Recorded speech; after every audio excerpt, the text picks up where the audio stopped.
A gente demorou um pouquinho, mas a gente começou essa live de quinta aqui no Território Livre FM.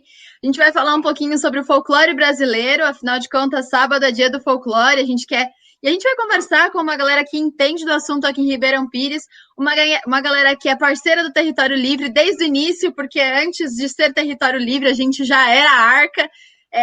Então, a gente vai começar essa conversa. E aí eu vou chamar os meus amigos aqui para encher essa tela e a gente conversar bastante. Leonardo Henrique, como você está?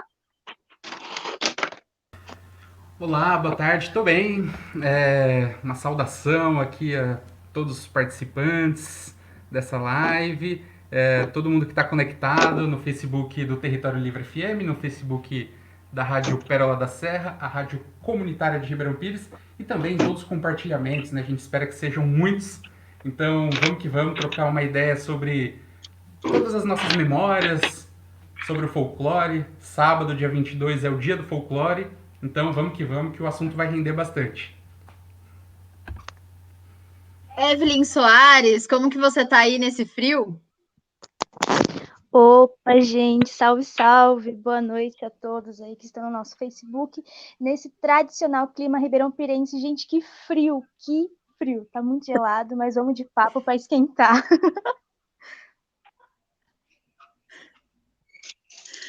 É isso, então a gente vai partir para a Arca agora.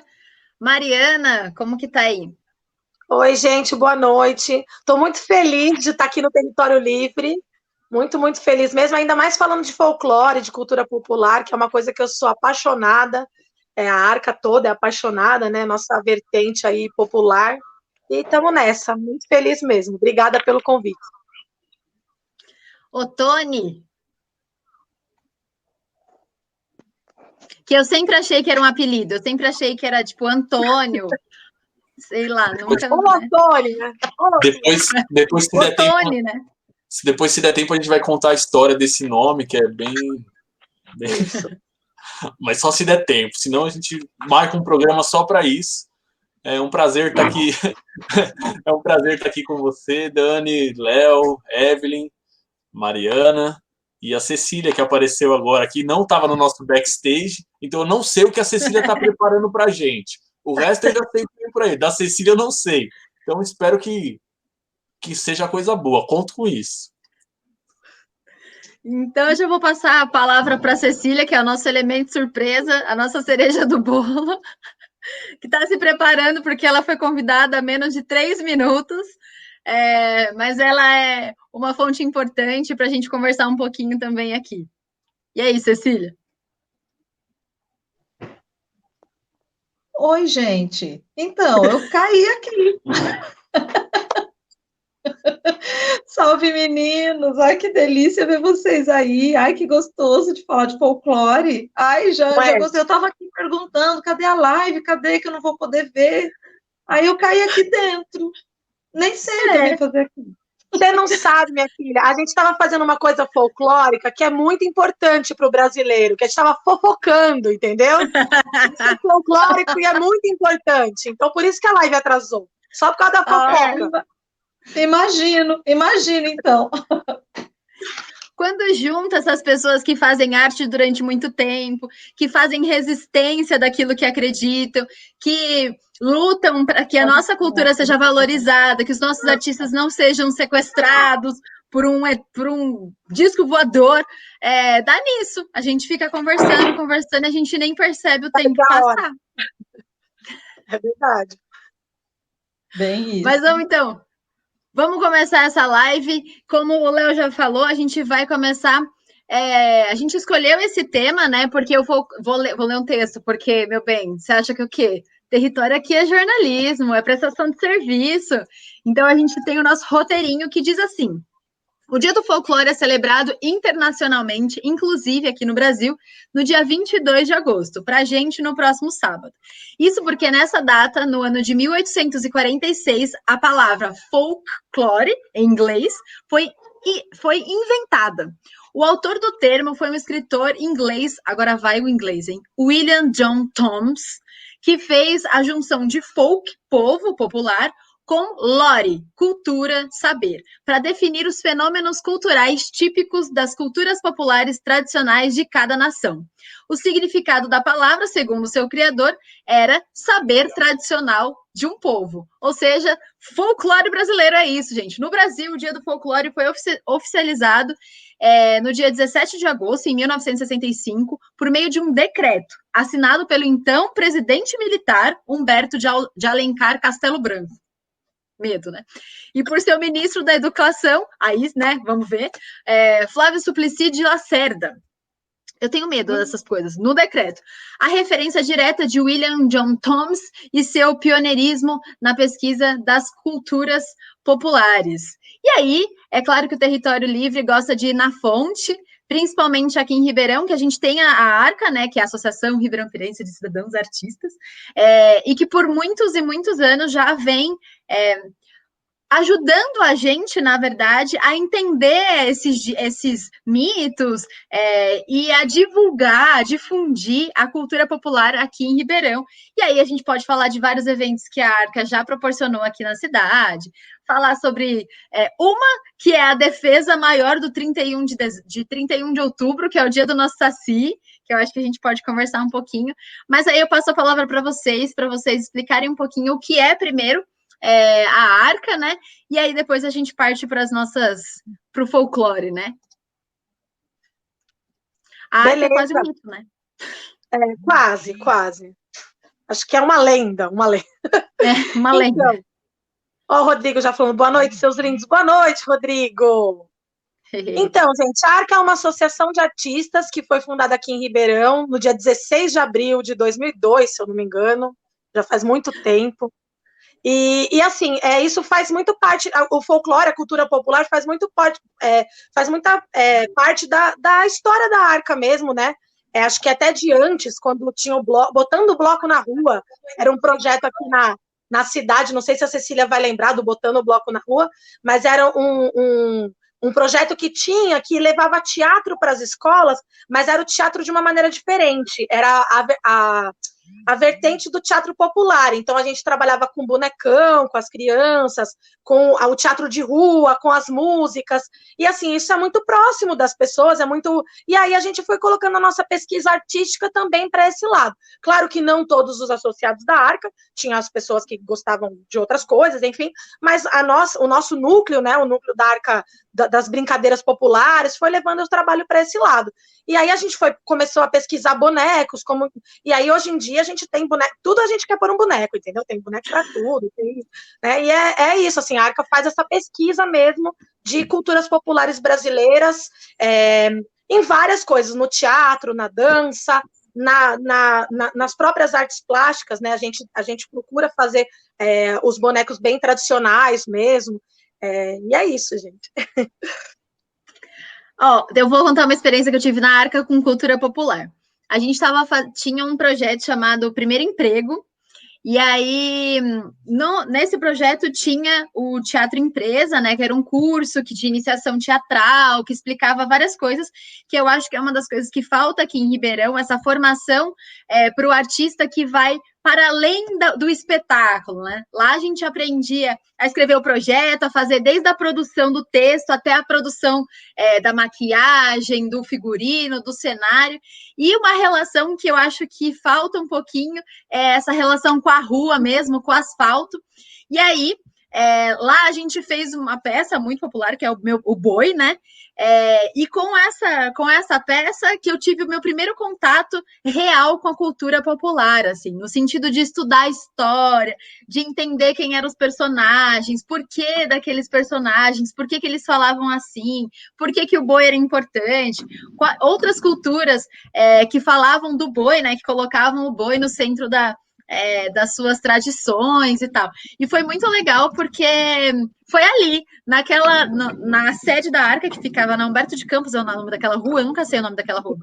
É isso mesmo. Na Humberto de Campos, que eu tive meu primeiro contato mais específico, assim, mais trabalhado com a cultura popular. E aí eu aprendi várias danças, porque eu acho que é uma das coisas que a ARCA propõe também, que começa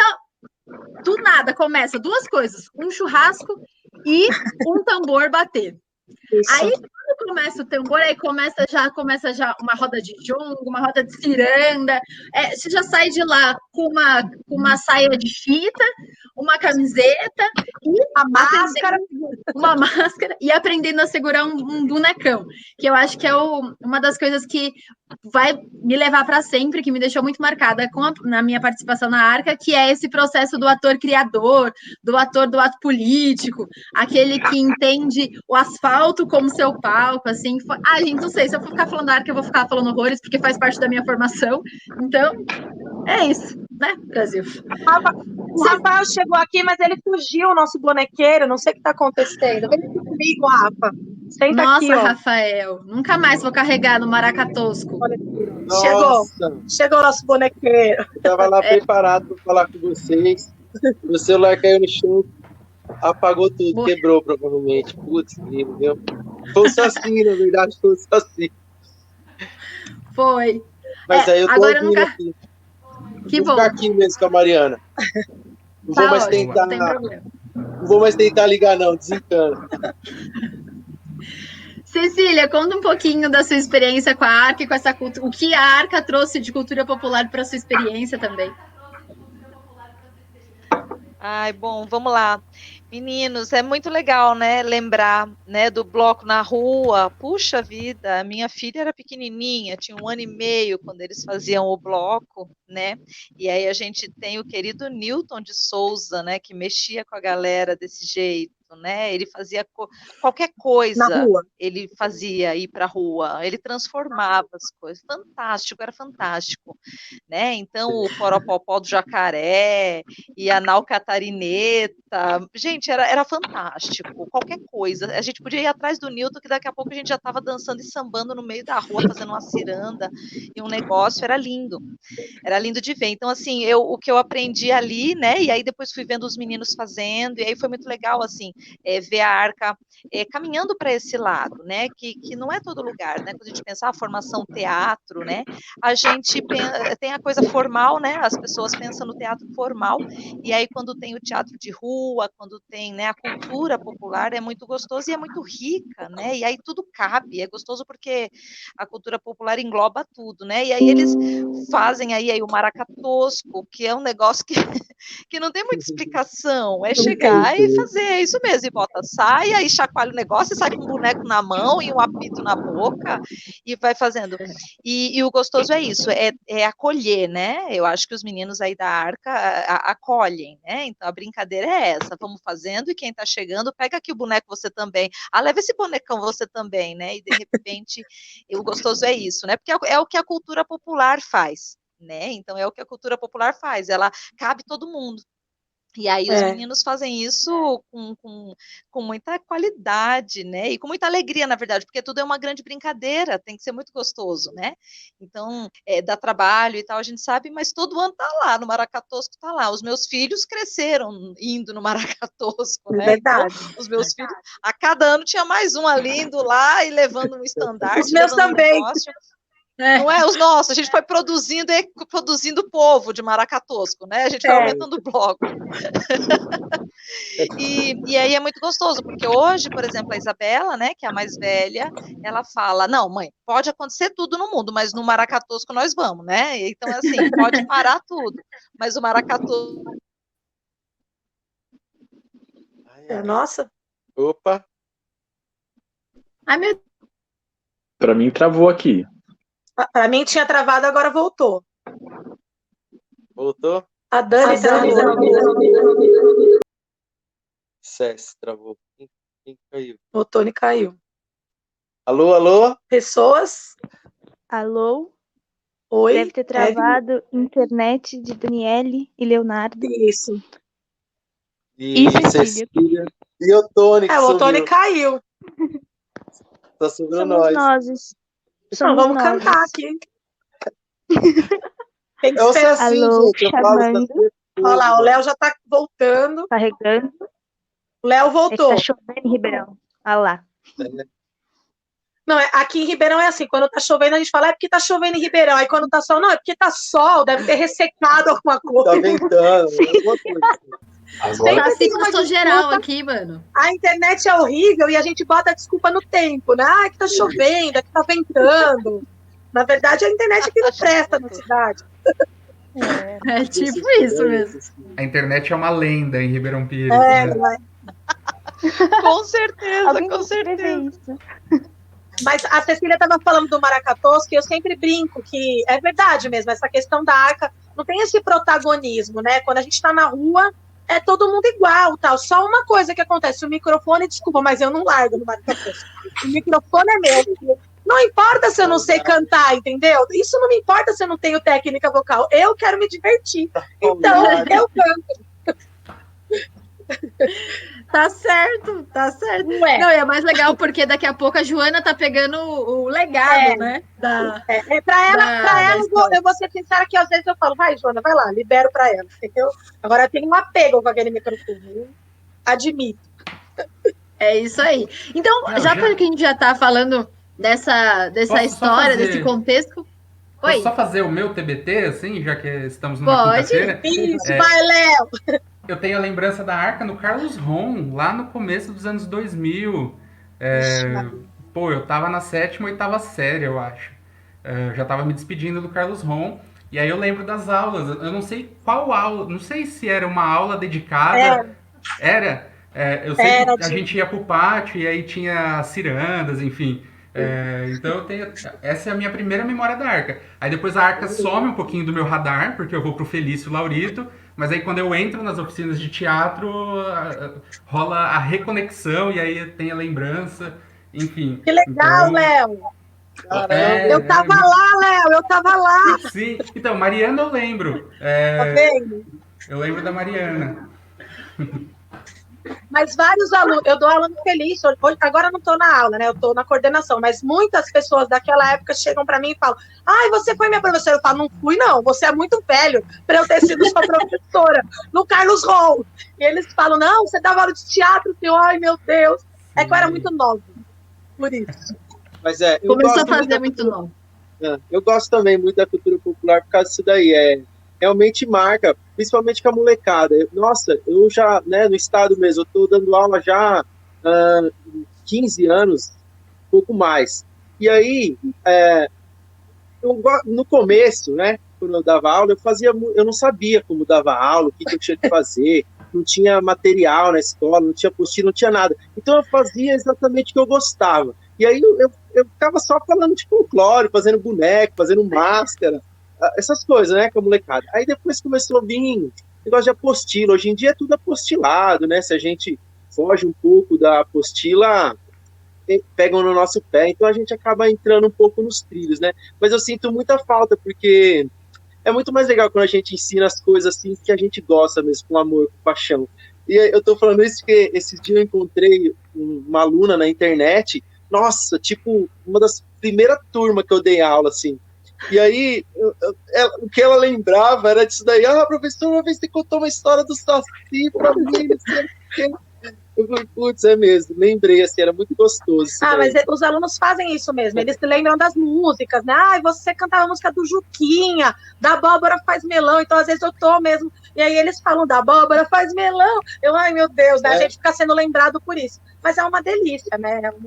É super gostoso. É muito simples, né? Isso que eu gosto, que assim, são coisas muito simples, muito bobinhas. Na verdade, a maioria das coisas que eles mesmos já conhecem, assim, sabe? Eles já conhecem aquela musiquinha. Eles só nunca tiveram coragem de fazer aquilo. Quando a gente propõe, eles ficam meio assim, né? Putz, vou fazer isso, não sei o quê. Que história é essa? É coisa de criança, ou é mentira, ou nossa, essa música eu já ouvi, mas é assim que dança, essa brincadeira. É muito legal. Você quer contar o seu TBT também da arca? Como que você descobriu a arca? O meu TBT é tão recente, gente. Acho que eu sigo a arca há pouco tempo, assim, há uns 4 aninhos, pelo Maracatoso, né? E eu tinha uma preguicinha de carnaval de São Paulo, né? Eu sempre fui, nossa, gente, longe pra caceta, Isabela, não, tô preguiça. Aí quando eu descobri o Maracatu, pronto. Aí é carnaval todo ano, marcadinho, então você vai lá. Aí. E ver as crianças dando chocalho, gente, eu nunca chorei por uma coisa tão simples na vida. Quando eu olhei as crianças assim, fazendo chocalho com arroz, sabe, no meio da calçada de Ribeirão, eu falei assim, gente, é sobre isso, sabe? Bem, Então, essa é a minha memória mais marcante, assim, as crianças fazendo chocalho de arroz no meio da rua. Legal mesmo. É louco, né? Então, mas Porque. Vai, Rafa. Nós estamos falando aqui. O Tony não falou também, né? Peraí. Eu tô falando Não, demais. pode falar, Rafa, pode falar. Não, eu ia falar, nós estamos falando do Maracatosso, mas, meu, e o Amigos do Saci? O Amigos do Saci era muito legal, cara. Putz, quem foi no Amigo do Saci? Putz, aquilo era.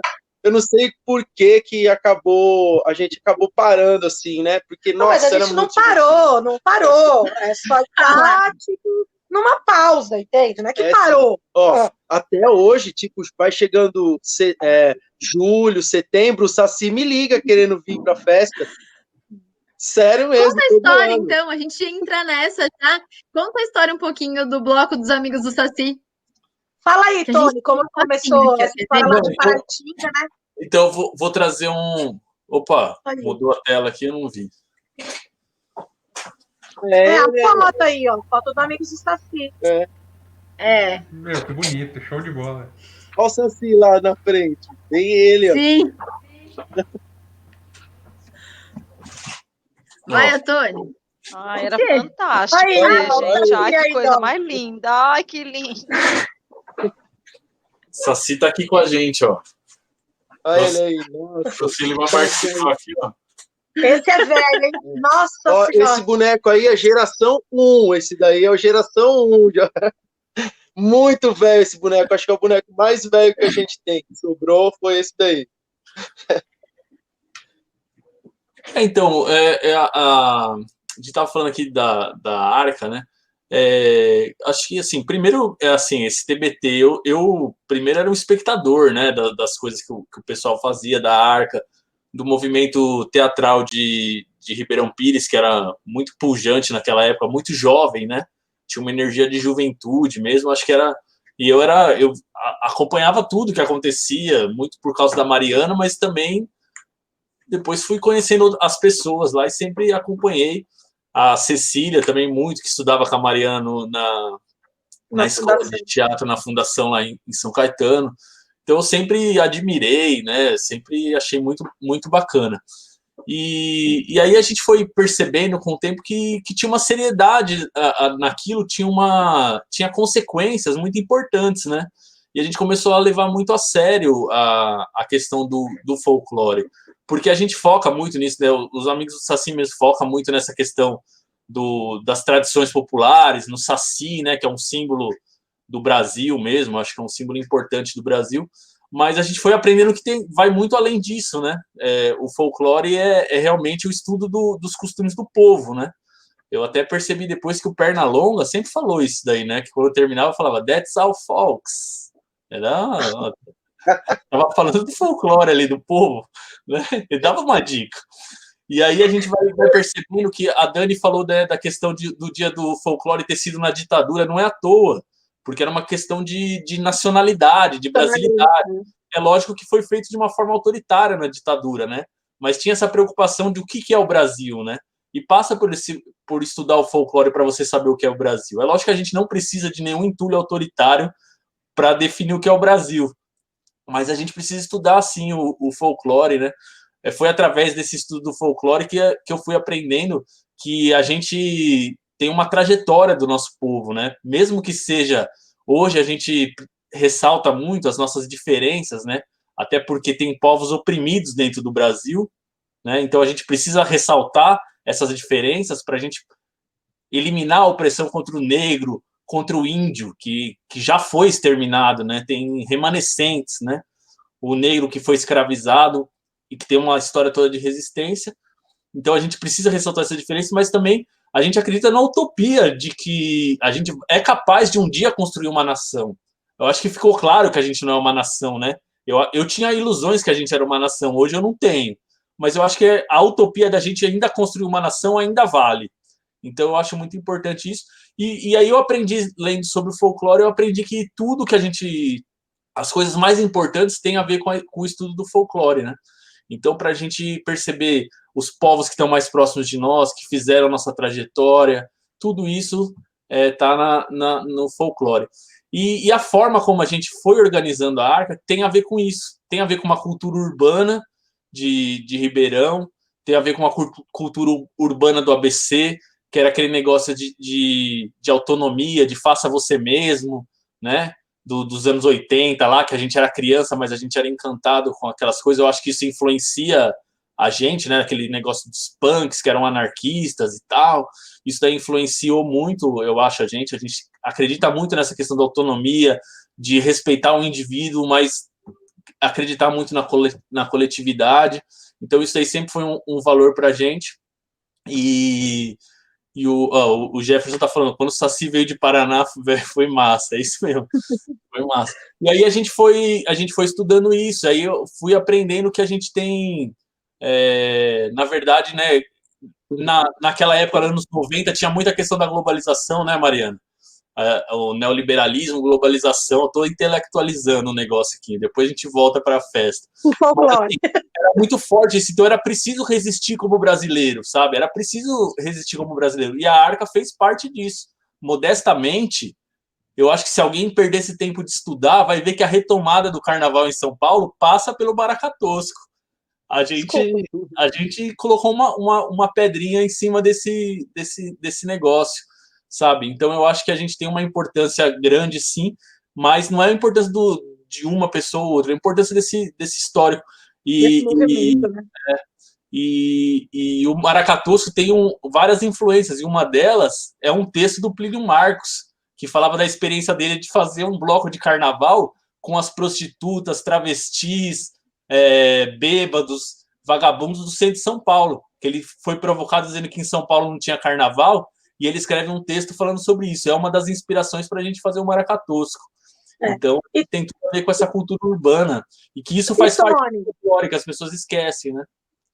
E tem essa coisa também, né, da projeção estética. A gente tinha aula de folclore na faculdade, eu fiz faculdade de educação artística, e aí tem essa coisa de falar a projeção estética, quando você você usa, né, de uma manifestação, e você aprende, decora aqueles passos, e você reproduz. E a nossa ideia não era uma projeção estética de folclore, nunca foi. Era, de fato, criar, em tudo que a gente fazia, era, de fato, criar como é que fala? Uma coisa que é repetida, uma tradição, essa é a palavra, de criar uma tradição, que é isso que, na verdade, é o folclore, né? Não é você reproduzir, falar de Saci, daquela coisa que a escola acaba fazendo, né? Lembra do Saci lá no dia 22 e só, e aí o resto do ano... Não, é isso, estar presente na vida do aluno, nessa valorização da cultura, que a cultura popular é dita como inferior, como subalterna, e não. A nossa ideia sempre foi endeusar essa cultura, deixar ela em evidência para dizer, o que você faz aí que você não dá valor, cantando ciranda, cirandinha, tirei o pau no gato, isso é incrível, né? Isso é maravilhoso, o nosso povo mesmo, é o Brasil de verdade, né? Esse é o Brasil de verdade.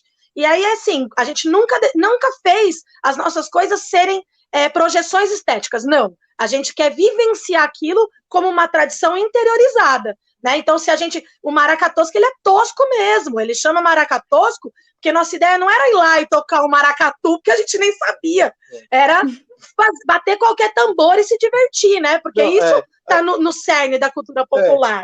Até quando a gente pensou em fazer o Maracatosco, a gente tinha ido lá em São Paulo no Maracaduros, né? Um bloco lá, Vila Madalena, aqueles maracatu da hora da Vila Madalena. Aí, na verdade, é isso. A gente olhou e falou, nossa, isso é muito da hora, que maravilhoso. Só que a gente não pensou assim, vamos fazer igual lá, vamos fazer um maracatu lá. A gente falou, mano, isso é maravilhoso, mas era legal pra caramba, aquele monte de tambor, o pessoal super organizado, tudo. Mas o mais legal era ter juntado aquele tanto de gente ali, tipo, pra brincar, porque o Maracaduros, na verdade, era isso. Eles divulgavam assim também, chega com o seu instrumento e vem fazer, vem brincar. E aí, foi isso aí, a gente foi lá e falou, vamos fazer. Aí chegamos, fomos ligando para todo mundo. Não, assim, e assim, quando a gente fala fomos ligando, vocês não estão entendendo. Não tinha esse negócio de celular, não tinha esse negócio de Facebook. Quando a gente fala fomos ligando, de fato, a gente pegou o telefone discado e fomos ligando mesmo, entende? Então eu nem tinha telefone, fui na casa da minha avó. Falei, vó, posso usar o Era telefone? no 459 ali, né? 459. E aí foi muito bom, né? Porque a gente começou de brincadeira mesmo, e aí a gente, não, vamos levar essa tradição a sério. E aí a gente faz há 18 anos, né? Todo ano, acho que é a coisa que eu mais levo a sério. Mais que meu casamento, que meus filhos, é o maracatu. Mas né? Esse negócio que o Tony estava falando de folclore, é isso mesmo, né? Eu acho que essas histórias, essas músicas aí é o que a gente tem de mais legal mesmo, assim, né? É aquele Brasil mestiço mesmo, que é o meu Brasil, né? Que eu gosto mesmo, assim. Aquela mistura geral, né? Se a gente for pensar em todos esses personagens, Saci mesmo, nossa, é uma mistura de um nome indígena com um ser da mata que fundiu com o negro, que tem a história do português junto, tudo assim. Então, isso é muito legal, assim. Não tem como a gente não se reconhecer naquilo. Assim, quanto mais misturado a gente mais brasileiro mesmo, assim, mais a gente consegue se reconhecer naquilo. Não sei por que a gente não valoriza isso, esse complexo, talvez, brasileiro.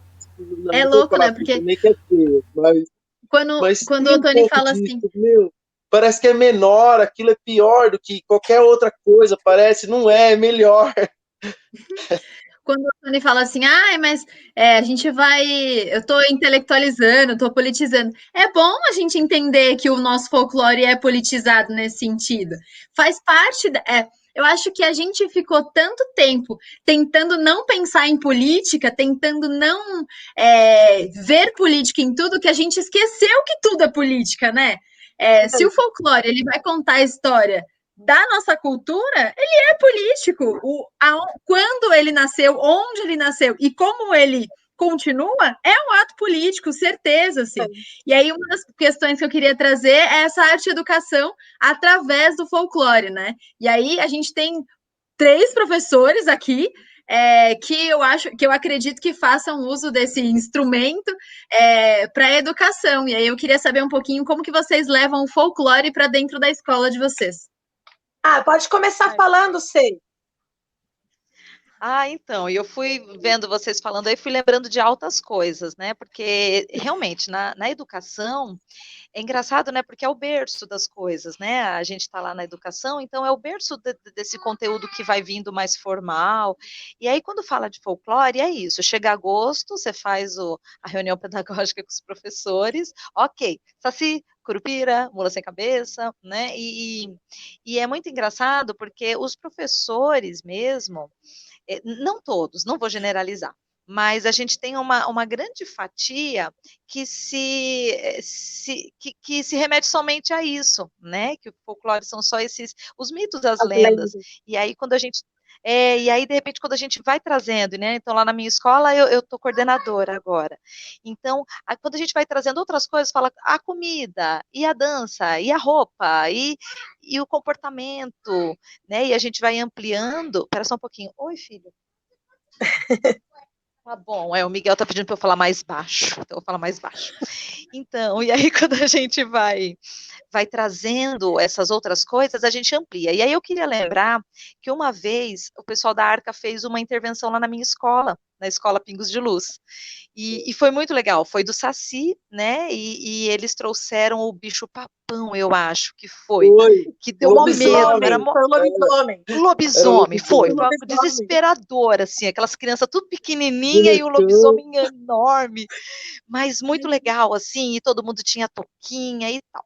E depois daquela intervenção, foi muito legal, porque as crianças embarcaram na ideia Saci e tal, e tinha uma senhora que trabalhava na nossa escola, que ela era auxiliar ali de período, e ela falou, mas menina, tudo então é folclore, que vocês ficam dizendo aí, tudo, é tudo mesmo? Eu falei, claro, tia, tudo é folclore mesmo. Ela, então aquelas histórias que a minha mãe contava é o folclore? Claro que deve ser. E aí, engraçado, né? É um movimento que nela fez um outro movimento interno, né? E aí ela falava, então posso contar para as crianças uma história da minha família? Olha. E aí todo ano ela queria contar uma história da família dela, que ela falava que a mãe dela era proibida de sair de casa para namorar com o pai, antes de casar, né? Então a avó dela falava, não vai porque não pode, não sei o quê. E ela queria muito ir num carnaval, era um carnaval que ela queria ir. E a mãe falou assim, você não pode ir no carnaval porque tem um monte de monstro, com cara de lobo, com não sei o quê, você não vai poder ir, porque ela queria ir para encontrar com o namorado, né? E aí a mãe não deixava. E aí a mãe dessa tia, né, dessa tia lá da escola, falou para ela, pois menina, eu vi mesmo, quando eu olhei na janela, tava lá, aquele bicho com narigão, o corpo cheio de pelo, nunca mais eu saí com o seu pai, porque deu medo, então assim, e ela saiu contando aquilo como verdade, e as crianças, era a história da tia Angélica lá na escola, porque era a história que a avó dela tinha visto um lobisomem, né, era a história do lobisomem, e aí é muito legal, né, isso de que nesse setor educacional, a gente pode trabalhar, a gente deve trabalhar o folclore o ano todo, porque tudo aquilo é aquilo que a criança traz, aquilo que aquela família traz, né, de conteúdo, de histórias. Por exemplo, na minha família, eu lembro que tinha uma história de que para fazer um certo peixe lá que tinha que fazer, tinha que cortar a cabeça do peixe. De geração em geração. Por que corta a cabeça do peixe? Porque a avó cortava. Tem que cortar. Aí o outro. Isso, tem que cortar. Corta a cabeça do peixe. Não importa, só sabia que tinha que cortar a cabeça do peixe. É porque assim se não cortar, não vai dar certo. Se não cortar, não vai dar certo. Não, porque não. Isso, não podia cortar a cabeça do peixe, então tinha que cortar. E depois, pesquisando mais da bisa, da tátara e da história, é que a bandeja era pequena. E a primeira, ela cortava a cabeça do peixe, porque o peixe não cabia na bandeja. Então, assim, ficou o folclore da família. Né? Então, assim, essas histórias que aparecem, e aí lá na escola, né, pelo menos na que eu trabalho, quando a gente vai abordar isso, a gente começa pelas histórias, né? Qual é a história da sua família? O que tem que só a tua família sabe, que só a tua família faz? Então, no setor educacional, às vezes a gente peca e é porque, assim, acaba se rendendo simplesmente ao Saci, e que não é simples, porque é tudo, né? Outro dia eu fiz até uma contação de história que eu falei que eu fui olhar o WhatsApp e o Saci queimou meu pão. Imagina, que absurdo. Eu só fui olhar o WhatsApp, né? Então, assim, a gente traz para agora, né? Então, que tudo acontece e nas escolas, às vezes, a gente se limita um pouquinho, né? Trazendo as lendas ou minimizando elas. Só fala até só no dia 22 e acabou, não fala o resto do mês todo, né? Então, é muito pobre. Eu fico muito irritada. Eu gosto de trazer o negócio o ano todo, que é bem legal, assim, na verdade. Já que a Cecília falou das histórias, eu lembrei de uma história que também vivi lá na Arca, que é assim, quando a gente estava estudando boi, né, o Rafa estava ensinando a gente a fazer, como que é? Mamulengo? Como que é os bonequinhos mamulengo, que tem o bracinho assim? Isso, mamulengo. É mamulengo? Então, a gente estava aprendendo a fazer mamulengo para contar uma história que era a história do lobisomem. E aí, a gente, na época, a gente fazia teatro além da Arca. Naquela época, a gente vivia teatro na vida, né? A gente fazia teatro na Arca, fazia teatro no Centro Cultural, a gente fazia teatro na vida. A gente só sabia fazer isso, né? E aí, eu lembro que foi a Ellen, foi eu e a Ellen, e a gente ouviu algumas histórias de tias, de mulheres também que contavam essa história. E aí, a minha mãe contou uma história do chá de erva cidreira, daqueles de capim. Gente, e aí é uma história que vai puxando a outra, que aí a mãe já lembra da história de não sei o quê, e aí fala que é isso mesmo, assim. Olha, mulher, não pode ter uma família que tenha 7 filhas, porque depois, não sei quando vai nascer, não pode. As mulheres ficavam loucas, né, porque não queria ficar grávida de novo se tivesse tantas filhas, mulheres, e não sei o quê. É louco como que o folclore, ele é... Depois que você... consegue contar uma história, você vai lembrando de várias. Tipo, várias. Do tipo, a do Boto. A minha tia do Mato Grosso acredita no boitatá, na cobra gigante lá, não sei o quê. Mas existe. Aqui em Ribeirão tem um lobisomem. A minha cunhada morava lá na 4ª divisão e ela conta que ela morava na casa de um poço e ela escutava o lobisomem indo tomar água no poço e fazia assim, ó. Ela fala até hoje. E é verdade, que eu acredito nela. Entendeu?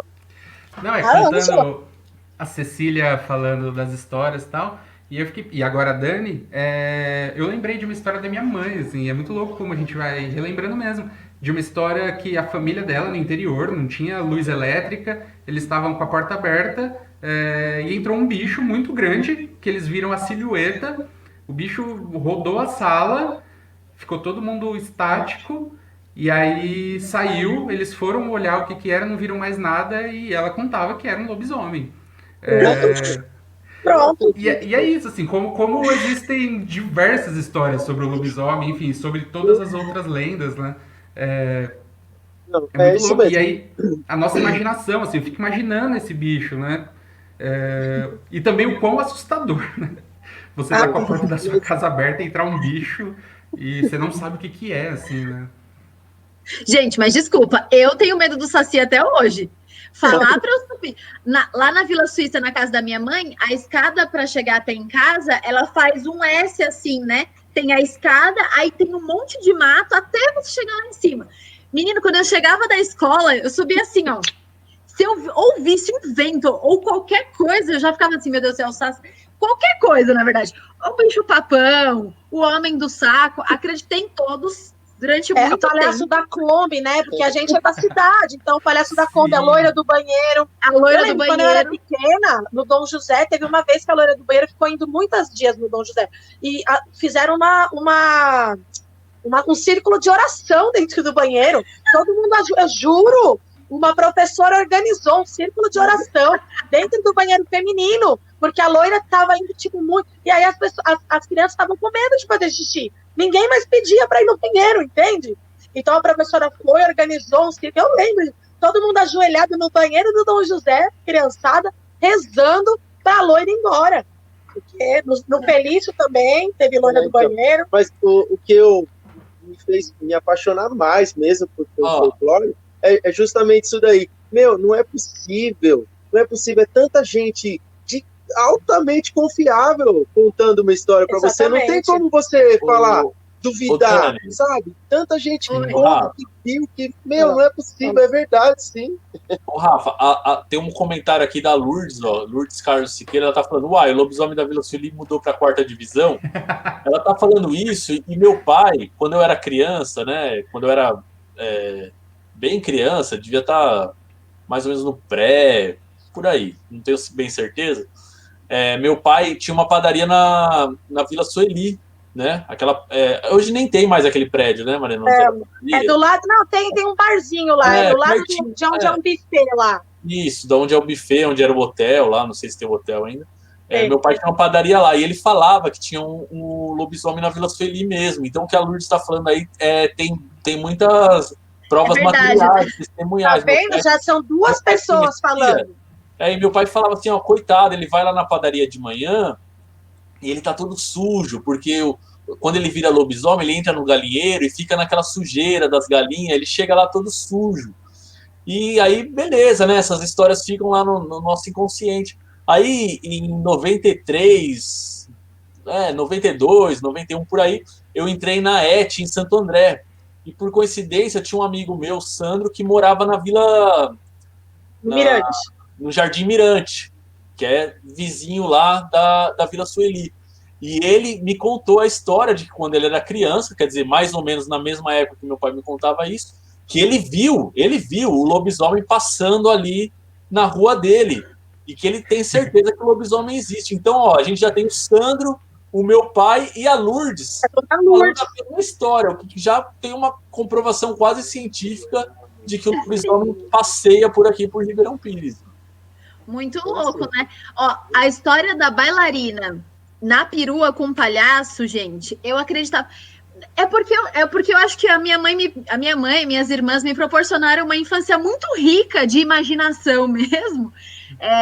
Que quando surgiu a história, né? Para quem não sabe, a história era de uma perua que andava, dentro tinha o palhaço e uma bailarina que roubavam as crianças para vender os órgãos. Isso Aí teve um dia que a minha mãe saiu, foi a minha primeira surra. Eu não me lembro de outra surra que eu tenha tomado, mas é a surra que eu mais lembro. A minha mãe tinha saído para ir na igreja e eu fiquei com a minha irmã mais velha em casa. E aí eu estava assistindo televisão no sofá, assim, que ficava para frente do vitrô, e eu vi o palhaço no quintal. E minha irmã estava tomando banho. Eu esmurrei a porta do banheiro, falando assim, eu não quero perder os meus órgãos. Eu nem sabia o que ele fazia com os órgãos, mas eu não queria perder. Não, Tata. E aí foi aquele alvoroço. Tomei uma surra de Haider naquela época, que quem é da década de 90 sabe o que é a lenda do Haider, mano. Porque é um chinelo nessa grossura aqui, ó. Que eu tomei, porque eu tinha pavor, eu não ficava na rua. Todo homem barbudo que eu via com um saco na mão, eu jurava que era o homem do saco, real, mesmo assim, mesmo. E eu tenho uma coisa para dizer para vocês, assim, eu acredito muito em sereia, e eu acredito muito em sereia, uma delas por causa da sereia do camping, quem é lá, né, também lembra que essa não é uma lenda de Ribeirão, tem mesmo uma sereia lá no camping, e minha mãe contava essas histórias da sereia do camping, que essa sereia mora lá há muito tempo, que os meus irmãos iam lá tirar foto com a sereia, não sei o quê. Tem uma estátua de sereia, mas eu tô falando da sereia que realmente existe no camping. E aí depois, né, eu fico pensando assim, meu Deus, e aí agora eu acredito seriamente na sereia, assim, real. Igual a mula sem cabeça, eu também tenho medo da mula sem cabeça, assim. Ela tem um respeito. Cuidado mesmo. Ai, gente. Tem que tomar cuidado. E é legal como os mitos vão se transformando, né? Que nem a sereia, na verdade, né? De água doce seria a Yara, né, Mariana? Que é de água doce. Na represa, talvez ela tenha ficado até perdida lá quando eles interromperam o fluxo do rio para fazer a represa Billings. Então, quando a gente afeta a natureza, a gente tem algumas consequências, né? Pode ser que ela tenha ficado petrificada justamente por isso. Às vezes vocês pensam que é uma escultura e é uma sereia petrificada que pode ser. A gente não sabe para onde vai o mito, né? Porque a sereia, quando começou na Grécia, ela, na verdade, eram aves, né? Não era do mar, eram aves que atacavam os barcos. Depois ela passou por um processo, virou um ser da água, depois da água doce, né? E hoje ela foi petrificada, a gente está vendo aqui, então hoje a gente não sabe exatamente para onde foi. Então, assim, precisa tomar cuidado mesmo quando vai mexendo na natureza, na paisagem, porque as consequências chegam uma hora. Então é importante que a gente discuta isso com seriedade. Esse tipo de mito é legal, tipo da sereia, né? Que é um mito que tem no mundo inteiro, né? Cada povo tem esse ser muito parecido, né? A gente tem a Yara aí, com certeza, quando o europeu chegou aqui, ele trouxe aquela sereia dele, mas a gente já tinha essa nossa aí também, né? E quando a gente vai ver, assim, pelo mundo inteiro tem esse mito. Os mitos são muito parecidos, né? Eles são muito Eles se casam, eles se encontram, né? Eles se encontram. É possível que é mentira, verdade, gente. No mundo inteiro as pessoas veem, vai ser mentira? Até parece. Pois é. E aí eu lembrei de uma coisa que a Dani falou aí do velho do saco. Eu nasci em Santos, eu mudei aqui para Ribeirão quando eu tinha 6 anos. E a casa que eu morava em Santos era numa avenida, era uma casa térrea, era numa avenida que parava o ônibus, tinha até um ponto de ônibus na frente da minha casa, então era muito movimento ali. E eu era danada, eu acho que eu deveria ser bem danada, assim, porque minha mãe ficava me ameaçando, minha mãe me ameaçava com as coisas, e ela me ameaçava dizendo que o velho do saco ia me pegar. Falava, olha, o velho do saco vai te pegar, você tá fazendo isso aqui com a sua irmã, o velho do saco vai te pegar. E tinha o velho do saco que passava na minha casa, na rua da minha casa, todos os dias, ou uma vez por semana, sei lá, e era um homem, tipo o Seu Madruga, sabe o Seu Madruga? Então, é daquele jeito, assim, é daquele estilo ali. Aí eu vi pela janela o homem do saco, falei, minha mãe falou verdade, ele vai vir me buscar. O que eu vou fazer? Agora eu lembrei da Dani tentando se trancar no banheiro para proteger os órgãos. Mas aí eu não pensei isso, eu falei, pronto, é isso, ele vai me levar. Tá vendo? Minha mãe estava certa. Minha mãe estava certa, ele vai me levar. Aí eu falei, eu preciso dar um jeito de quando ele me levar, eu escapar, né? Porque já que ele vai me levar, não vai ter jeito, eu vou ter que escapar. Então eu comecei a sempre ter uma tesourinha de escola enfiada na roupa. Porque Tá vendo? Porque no dia que o velho do saco fosse me levar, eu ia cortar o saco e escapar e voltava para casa, né? Então era uma estratégia para escapar do velho do saco. Então, assim, e as histórias vêm, né, vivas na memória da gente, né? Eu lembrei agora que a loira do banheiro, né? E aí eu lembro que tinha a loira do banheiro na minha escola, eu estudei lá no Pastana, na Santa Luzia, então tinha a loira do banheiro, era fato, o último banheiro, o último box, ninguém podia entrar lá, porque era lá a morada da loira, tinha que bater a porta 3 vezes, fazer não sei o que, olhar no espelho, xingar 3 palavrão, isso, falar 3 palavrão, cuspir na privada, isso mesmo. E aí, a Isabela, minha filha, quando estava há uns 8 anos, mais ou menos, um dia ela chegou para mim e falou, mãe, você não sabe o que tem na minha escola. O que foi, Belinha? Oi, filho. Ah, tá bom, eu tô falando muito alto. É que eu me empolguei, menino, desculpa. Então, e aí a Isabela chegou em casa falando, mãe, aconteceu uma coisa, tem uma mulher loira que mora no banheiro da minha escola. Aí eu falei, menina, não acredito. Ela, mãe, tem que falar 3 palavrão, tem que bater a porta, falou tudo isso aí. Aí eu olhei, gente, aquilo ali pra mim foi o elixir dos deuses. Falei, nossa, que legal, isso chegou nela, e vai passar, né, de geração em geração. E eu falei, ai, Belinha, é verdade, tem a loira mesmo, na minha escola tinha, viu, você fica esperto com esse negócio da loira do banheiro, não fique indo sozinha não, que vai passar medo. Então, assim, eternizando as lendas, né, que é uma delícia isso, né, são as urbanas, né, as lendas mais urbanas. Isso daí, até hoje, de vez em quando, ela aparece nas escolas, assim, de vez em quando aparece, é porque muitas vezes a galera não sabe lidar, corta muito rápido essas coisas, assim. Mas ela aparece, até hoje, de vez em quando ela aparece. Assim. Outra coisa que minha mãe falava. Bem. Que minha mãe falava também a gente lá na casa da minha mãe tem muito mato, né? Então, tipo, minhoca, sapo é tipo normal. Só que eu tinha uma questão com os bichos. Aí eu queria o quê? Pôr a mão, né? Porque eu quero o quê? Atentada. E aí ela falava que se a perereca pulasse na minha perna, ela só ia soltar depois de 3 trovões. E eu tenho pavor de trovão. Então, eu não ia por causa da perereca. Eu não ia porque eu tinha medo do trovão e da perereca ficar eternamente na minha perna, porque ela ia ficar. É que nem... Olha, isso é muito louco, ó. Sabe goiaba quando dá no pé mesmo? Dá muito bichinho, né? Muito bichinho da goiaba. Aqui que em Ribeirão, qualquer esquina tem pé de goiaba e dá aquelas goiaba amarelona que dá bichinho. A minha avó me falava que o bichinho, na verdade, se eu comesse o bichinho da goiaba, eu ia ficar com o olho azul. Ah, que delícia. E eu comia muitos bichinhos. Só para não... Tá vendo? Só para... Só para ficar com o olho azul. Bicho da goiaba, goiaba é. Isso, ela estava só te manipulando para você comer a goiaba, né? Só. Mas é muito legal, se você pensa mesmo nessa questão do mito, né? O que ele tem por trás. Ele sempre está regulando alguma coisa da sociedade. Ele sempre está ou estimulando uma ação, ou também inibindo uma ação. Então, ele é regulador, né? É muito legal por isso, porque as músicas, os mitos, eles fazem isso. Né? Sim. Para também não ficar só no passado, eu acabei de jogar aqui no Google. Tá dando um eco? Será que é o meu? Tá indo? Passou já. Vocês estão me ouvindo? Beleza. Eu joguei aqui no Google lobisomem, né? Não tá tão distante as últimas histórias, ó. No interior do Pernambuco, ano passado, uma comunidade disse assustada por um lobisomem, assim. A aparição dele se dava numa área rural e teria tentado atacar grupo de estudantes que voltava para casa em um ônibus. E aí tinha em comum a noite de lua cheia e tal. E esse ano, uma comunidade também, é sempre comunidade, né? Sempre um grupo mais de uma pessoa.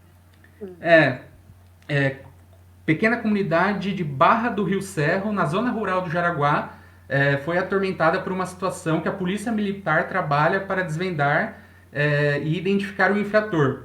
A polícia desmentiu que seria um lobisomem, porque começou a circular alguns boatos e tal, começou a despertar a atenção de outras pessoas que se deslocavam à comunidade para tentar ver também esse acontecimento, mas... Oi. Eu acredito mais na comunidade do que na polícia. Eu acho que... Sim. Sim, até porque a polícia um suposto infrator, né? A narrativa da polícia é muito mais vazia. Suposto infrator. Conversa mole da polícia.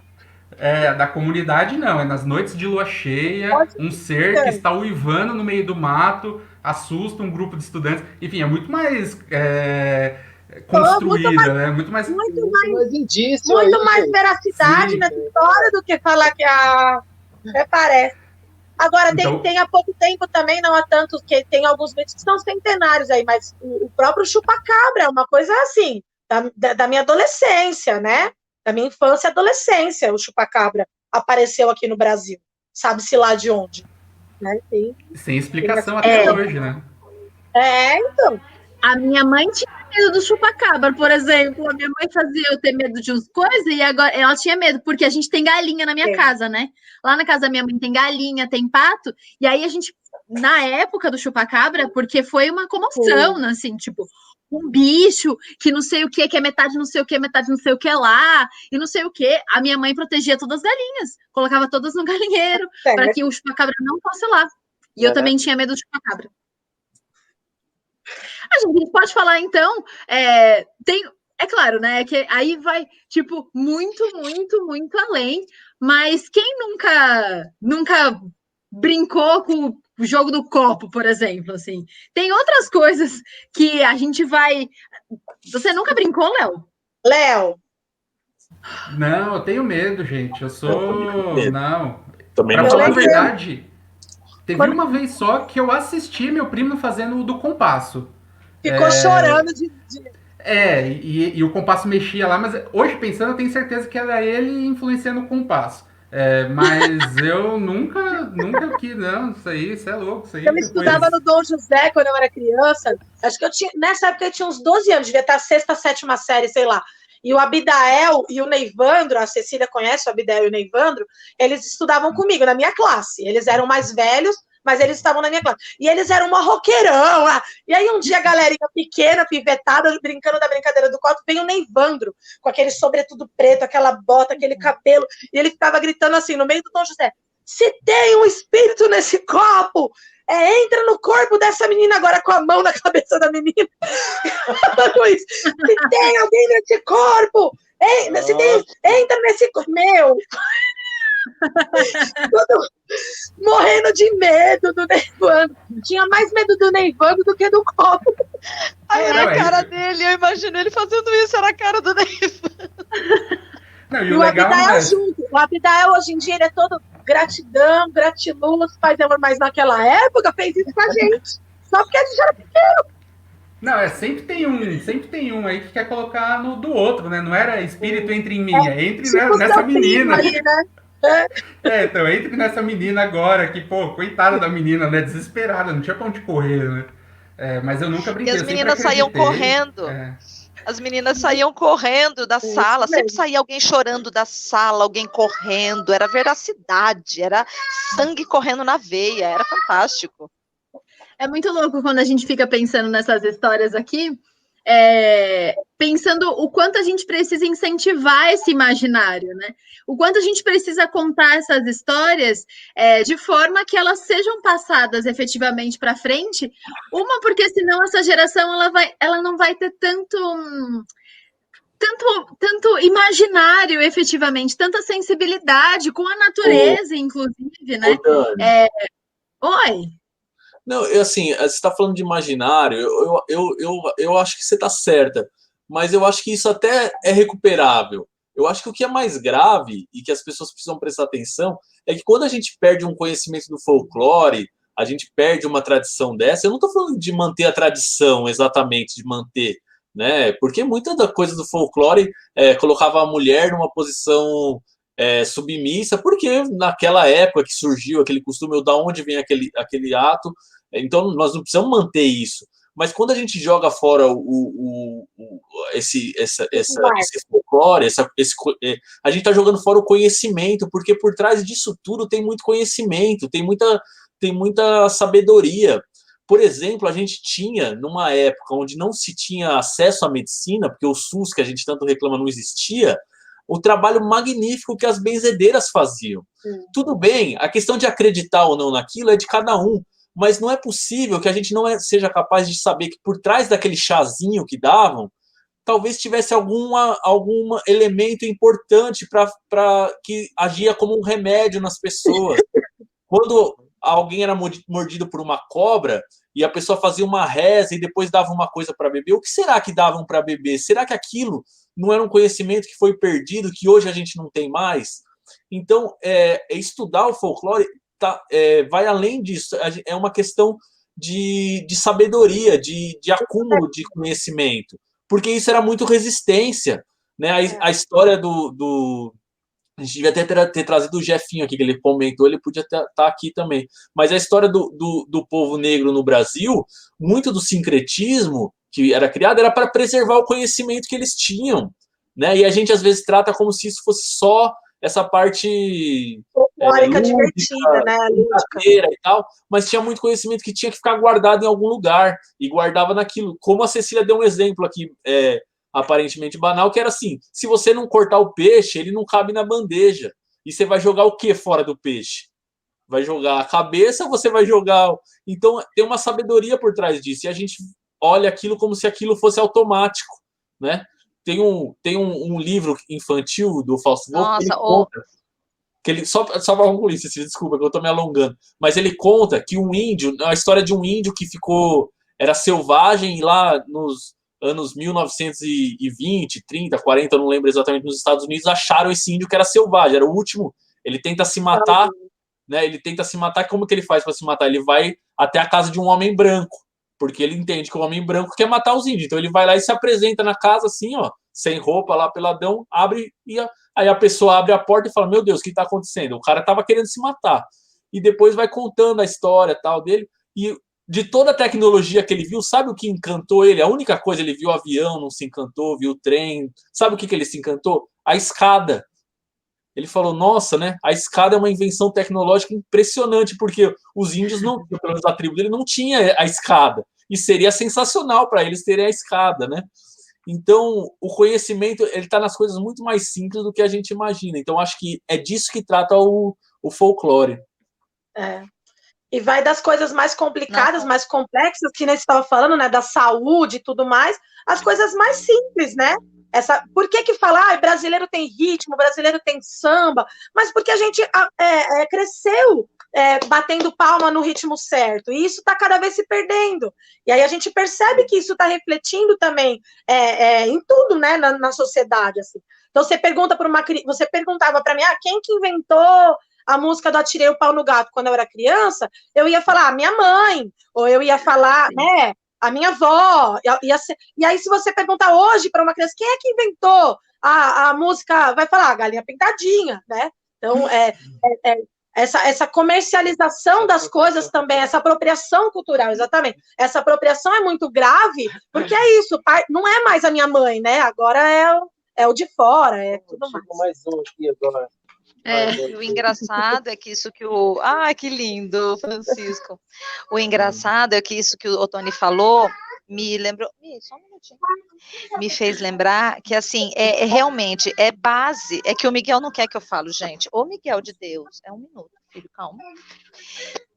Então, e assim, que é a nossa base, na verdade, é a gente se conhecer, porque se tudo que a gente é o nosso folclore, né, então assim, eu tirar isso, né, então uma cultura que chega, que vai fazer você negar o teu folclore e a tua história, você vai ficar sem saber quem você é. Né? Então, você não sabe isso que a Mariana falou, né, de bater palma no ritmo e tudo mais, faz parte da nossa cultura. Então, quanto mais a gente valorizar, né, então foi imposto, né, pela ditadura, mas importante que se tenha, né, agora com uma outra visão, mas que se tenha, que tenha esse resgate folclórico, das pessoas se conhecerem, né, então, eu saber de quem é a minha avó, e o que ela fez, e por que ela fez, e que eu atirei o pau no gato, não foi a galinha pintadinha, que antes de existir galinha pintadinha, né, já existia, eu atirei o pau no gato, então, essas histórias, elas são nossa base, né, e aí é muito colocado como menosprezado, porque é cultura popular, qualquer um faz, né, parece que é isso, né, qualquer um faz, mas é a nossa base, né, então é o que tem... Você deu uma travada aí, acho que caiu. Tá. Tá Agora travando. Eu não tô travado, você tá, Mariana? Só eu, a Evelyn e você que não. Então, sabe que eu também... de novo. Uma coisa importante também que tem em relação ao folclore é que ele não cabe nas caixinhas do consumismo capitalista. Na verdade, ele não cabe. Por isso também esse menosprezo, porque eles têm dificuldade de mercantilizar isso, né? Então é uma questão importante também, né, Mariana? É verdade, é verdade. Não, agora você tem que desenvolver o pensamento, Mas enquanto eles a Dani não também tá... transformam em produto também, né? Eles também, um pouco, eles também transformam em produto. Mas é porque eu acho que eles não têm intenção de divulgar isso aí mesmo, porque é isso aí, isso daí é uma coisa que já está na gente, talvez eles não precisam oferecer isso, eu acho que eles pensam isso daí.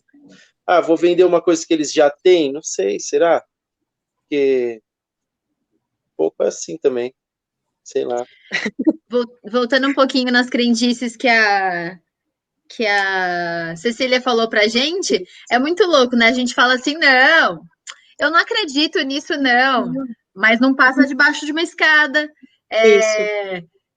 Quando fala alguma coisa, bate três vezes na madeira.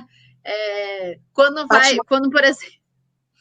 eu era criança, por exemplo, quando a gente estava na praia, queria ter sol, a minha mãe tinha as coisinhas do ovo lá no formigueiro e não sei o quê. Eu acho que tem certas coisas. E outra, tem certas coisas que a gente deposita uma intenção, uma intensidade de fé que eu acredito muito. A minha avó preta, porque eu tenho uma avó branca e uma avó preta, né? A minha avó preta, eu tinha muita verruguinha na mão, né? Porque minha mãe falava que eu contava estrelas com o dedo. Aí eu ficava apontando o dedo para a estrela e aí nascia verruguinhas na minha mão. Aí a minha avó preta um dia falou assim: olha, você vai lá, você vai pegar a quantidade de verruguinhas que você tem na mão, você vai pegar de grão de feijão. Você vai pegar e aí você vai no lugar mais alto, que era no quintal da minha casa, e vai jogar para trás assim, ó, e falar para Deus tirar a verruguinha. Gente, vocês não têm noção. Saiu, nunca mais eu tive verruga na minha vida. Na minha vida, nada. E se um dia eu tiver um filho e ele tiver a verruguinha, eu não vou comprar aquele negócio que derrete a verruguinha do dedo dele, sabe? Eu vou dar um feijão para ele, falando assim, joga para trás e pede para Deus tirar. Porque eu acho que é a coisa mais... Que, Rafa? Não, ele falou que compra aquilo que não adianta nada, que tem que comprar o feijão mesmo. É tipo que nem crescer o cabelo, da gente colocar o cabelo que cai, né? O cabelo que sobra no broto da bananeira, para ele crescer junto. Eu acho que tem certas coisas que a gente não pode mesmo deixar de perder, assim. A mãe do Léo conta aqui como que a Nilda fazia para chuva passar. Não, então, esse bate-papo aqui tá muito louco, assim, porque a gente vai lembrando de várias histórias. Minha mãe, ela sabia o lado que vinha, o lado do céu que se armava a chuva, ela sabia o lado que era perigoso, assim. Então, se armava lá no horizonte daquele lado, ela falava assim, não, vai vir chuva forte aí. Aí ela pegava os raminhos que ela benzia no domingo de Ramos, né, já estavam todos sequinhos, ela acendia uma boca do fogão, queimava eles e jogava açúcar e um copo, se eu não me engano, com sal, ou era açúcar também, na janela. E aquilo era para espantar a chuva, para ela chegar calma aqui sobre a nossa casa, enfim, sobre o nosso bairro e tal. Enfim, nunca aconteceu nenhuma... Ela tinha um trauma, né, muito grande, porque ela sofreu uma vez com desbarrancamento, então ela tinha muitos traumas de chuva. Mas graças a Deus, assim, graças a ela e toda a superstição, toda a crença dela, nossa casa sempre foi protegida, nunca aconteceu nada aqui. E era muito bonito, assim, toda a dedicação dela, assim, a gente não podia conversar com ela, porque ela estava fazendo ali o negocinho dela, então, fantástico. E aí, acho que o Tony falou de benzedeira na hora que eu caí, Mano, eu fui muito em benzedeira quando eu era pequeno. Por, sei lá, assim, por proteção, espinhela caída e não sei, assim, tinha todas essas histórias, assim. Bucho virado, Léo, bucho virado. Então. Pois é. Eu fico pensando, hoje em dia existe essa tradição ainda? Outro Por exemplo, dia, eu não Tem sei onde... benzedeira. Que Tem sim, legal. tá acabando, né? Porque essa questão do preconceito mesmo, né? E da juventude também achar, ai, que coisa ridícula, né? Porque isso é uma tradição que tem que passar de geração em geração. E aí, se a geração posterior não valoriza, é uma coisa que acaba... As benzedeiras, eu acho, pelo menos que eu conhecia... Tudo velhinha, né? Muito velhinha, algumas já nem fazem mais, nem atende mais. E as que atendem, assim, às vezes eu atendo, mas eu não vou falar, porque tem a questão do preconceito, né? Então, assim, é uma tradição que vai acabando por conta disso. Aqui no urbano, né? Mas com certeza nesse Brasil, gente, deve ter muito lugar que ainda firme e forte. Você tá no Facebook, você quer aparecer? É uma coisa também que, né? A questão da intolerância religiosa mesmo dificultou muito isso mesmo, porque tem um medo, até um medo de violência física, né? Então muita gente teve que se esconder. E é uma questão de um tempo cíclico, né? Que o folclore tem um tempo cíclico, né, Mariana? E a gente está vivendo de novo coisas... Estou tendo uma briga aqui, peraí, familiar, já eu volto. E coisas que a gente já viveu no Brasil, né? Então, a intolerância religiosa não é de maneira nenhuma uma novidade, né? E a gente retorna, né, para isso. Então, essa é uma tradição que a gente não precisa manter, da intolerância religiosa, mas outras tradições valem a pena. Cecília, você cortou a vergonha dos seus filhos na enxada? A minha mãe cortou. Não. A minha mãe Mas eu cortou... ensinei a andar. Mas a minha filha fala porque eu dei água na concha. Nossa, por isso que ela fala. Água na concha. Na minha casa, você tinha que colocar o pintinho na boca da criança. Sabe o pintinho, filho da galinha, amarelinho? A minha mãe abria a boca e fazia assim, pi. Tinha que piar dentro da boca. Tá vendo? Na minha casa era só dar água na concha do feijão, sabe? Pega a concha e você bebe água, a criança tagarela depois disso. Não, e tinha que cortar o medo para fazer a criança andar. Quando a criança não andava ainda, tinha que fazer ela dar uns passinhos e você passar a faca atrás dela, assim, ó, para ir cortando o medo da criança. Se bate a cabeça para cortar o galo, também põe uma faca em cima. Né? Isso, a faca, fantástico. Engraçado, eu tenho uma história engraçada da Manu, que a Manu uma vez caiu da cama e ficou com um galo enorme, né? Aí ela gritando com o galo enorme, e eu gritei pro Leandro, pega a faca, pega lá a faca! Aí a Manuela gritava, não corta a minha cabeça! Porque para ela a faca era para cortar a cabeça, né? E tem uma coisa engraçada que falou, que eu me lembrei, que assim, o folclore, e aí a gente tem o Halloween norte-americano, né? E aí as crianças, e no setor educacional, né? E aí a gente tem o Halloween, porque os bichos do terror são os do Halloween, né? Então é a abóbora, é tudo aquilo.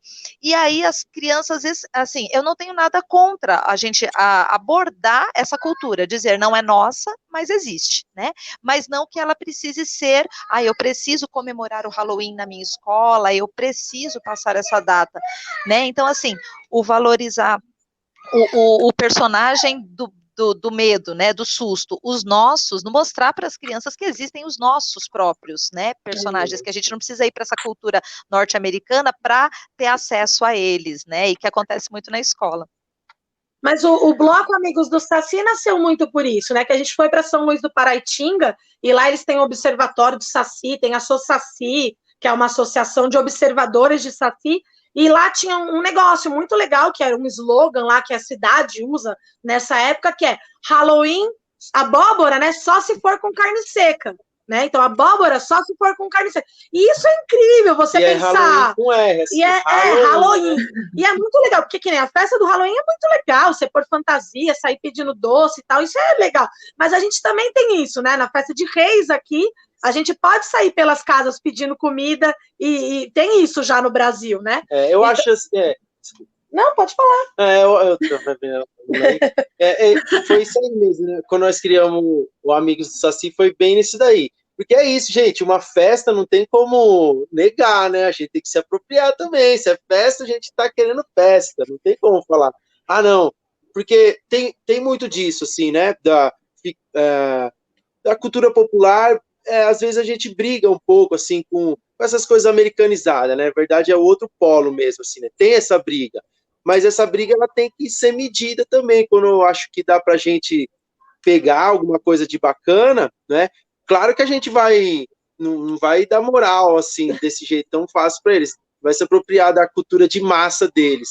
Mas a gente pegar também o que eles têm de legal dessa cultura popular, porque eles também têm a cultura popular, né? Esses personagens aí, o Cabeça de Abóbora, tudo. Ah, eu prefiro o Saci, mas ele também é um personagem folclórico. Tem a ver com as plantações de abóbora deles lá, né? Então eu acho que é isso. A festa não tem como a gente perder. A festa é boa, vamos festejar assim. Só vamos pegar o nosso Saci, nossas bruxas, nossos bichos aí. Pronto. É isso, são os amigos do Saci. Surgiu um comentário grandão da Ana Oliveira, ela fala assim: oi, gente, eu não conheço muito a história do Saci, mas sempre penso em algo que fica reverberando aqui. O Saci é o menino negro mutilado que faz traquinagens. Faz sentido para vocês a ideia de um menino negro que se vinga através dessas traquinagens? Afinal, estamos falando de um símbolo folclórico num país em que negros foram escravizados e torturados. Ainda são, né? Historicamente. Para mim, mais do que um símbolo folclórico, o Saci me parece um símbolo de resistência. Legal, né? Eu concordo com a Ana, e acho que é isso aí. O Saci não faz traquinagem para qualquer um, não, né? Ele escolhe muito bem para quem ele vai fazer isso. Então, eu concordo super com a Ana. Acho que. E não só o Saci, todos os mitos eu acho que são essa resistência mesmo. Mas o Saci Tony. Realmente ele é demais mesmo, assim. Cada hora a gente descobre uma nova coisa boa dele. Ele é um mega símbolo, ele tem muita coisa junto com ele aí, né? Muito legal. A construção desse mito é muito boa. Vai sendo construído alguns cânones, vamos dizer assim, sobre os mitos, mas na verdade é uma história aberta, tem a ver com a cultura oral, né?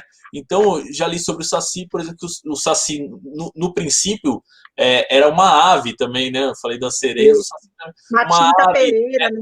É um mito indígena, né? E depois ele vira um mito um negro, né? Então faz essa ligação com os africanos, né? Que foram trazidos para o Brasil para aqui serem escravizados e que tem uma história de resistência. Então, a partir do momento que o Saci vira um negro, a resistência vem com ele, porque a resistência faz parte do povo negro, né? Como faz parte dos índios também, que foram exterminados, mas que lutaram muito também aqui.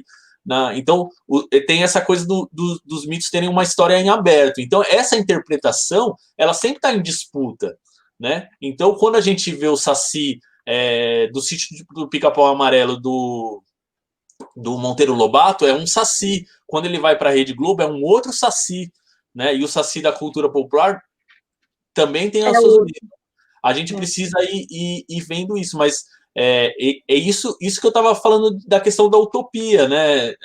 Eu acho que o Saci está dentro dessa utopia, uma utopia, não uma verdade, mas da miscigenação das raças no Brasil.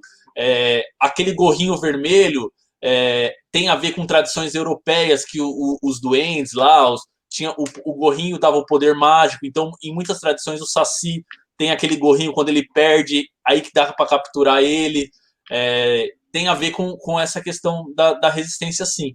E o Saci é uma criança, né? Muito dessa traquinagem tem a ver com a idade dele. Ele deve ter o quê?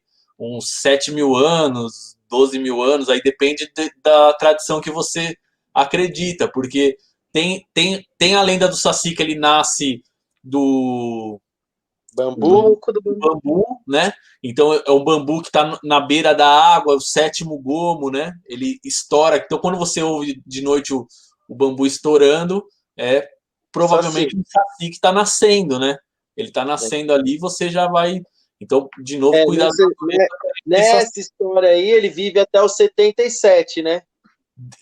Desde o Saci ser um incriado, ser um ser da natureza, que ele existe desde o começo dos tempos. E eu acho que provavelmente tem os dois tipos de saci, né? Eu também acredito. Então, assim, se você for pesquisar o saci, tem vários mesmo, são vários mitos, assim, cada um com um começo, um meio e um fim, tem muitos diferentes, assim, né? Tem essa raiz mais indígena, desse ser mais da floresta, mais a ver com essa história desse pássaro, e tem também essa parte desse outro negro, fugido, liberto, sem a perna. E é isso, né, muitos Rafa? sacis diferentes. Acho que voltando aí para o que a Ana estava falando, né? Eu acho que você pega o próprio saci, ele é um dos mitos que não tem uma lenda única, né? E que, né, o boto tem uma lenda, a Yara tem uma lenda, né? Que é mais o próprio lobisomem, e o saci não. Você consegue encontrar várias histórias. Então, eu acho que isso também é muito importante. Para ele ser essa resistência, também cabe a nós, que somos os educadores, colocar esse mito em qual história, né? Qual é a história que a gente conta desse mito? É aquela do escravo e tal, ou não? A gente vai colocar ele como protagonista da história na hora que você for falar de folclore, que eu nem gosto muito dessa palavra, falar a verdade, eu sempre uso mais cultura popular mesmo, porque eu acho que o folclore está muito ligado, infelizmente, no Brasil, a essa questão que você leu lá no começo, né, Dani, dessa ditadura ainda colada aí nas costas, de comemorar os mitozinhos, fazer lá o bonequinho e acabou, né? Então, eu gosto de falar da cultura popular, porque eu acho que a cultura popular, ela é viva, e aí a gente coloca esses mitos nas histórias que a gente quiser, né? Ele pode estar dentro da história que a gente quiser, e eu acredito muito mais nesse perfil, assim, de mito, né? De cultura popular, dela viva e resistente, ela podendo estar realmente participando da vida nesse tempo, e não pensando só no tempo passado lá de antes, não, ela é de agora, ela é viva. Ele é um aliado, aliado, sim, dos tempos atuais, ele é um aliado. Dá para a gente usar essas histórias, esses mitos aí, para nos dar mais força, primeiramente porque é raiz, né? Então é muito bom a gente se apegar nas nossas raízes, né? A gente vai ficar mais forte, mas ele é forte, ele tem força para mudar as coisas também para dar frutos, isso. Então ele é raiz e ele ainda é fruto e semente, ele pode ir muito além, ele é um aliado, certeza que ele é um aliado. A gente já vai finalizar, então, essa live falando sobre cultura popular. E aí, vocês falando nisso, o comentário da Ana me trouxe uma lembrança do Carlos Rom. Eu acho que era no Carlos Rom, eu não tenho certeza. Eu era muito pequena, quando eu ouvi a lenda do Negrinho do Pastoreiro, eu não lembro bem, que eu fiquei muito triste na hora, e aí minha família não é católica, então eu não sabia quem era a Virgem Maria que aparecia e não sei o que, assim, eu só achava bonito porque alguém salvou ele e agora ele cuidava dos pastos e não sei o que, mas eu ficava... a primeira vez que eu ouvi a lenda, eu fiquei muito triste de como que a gente era cruel, assim.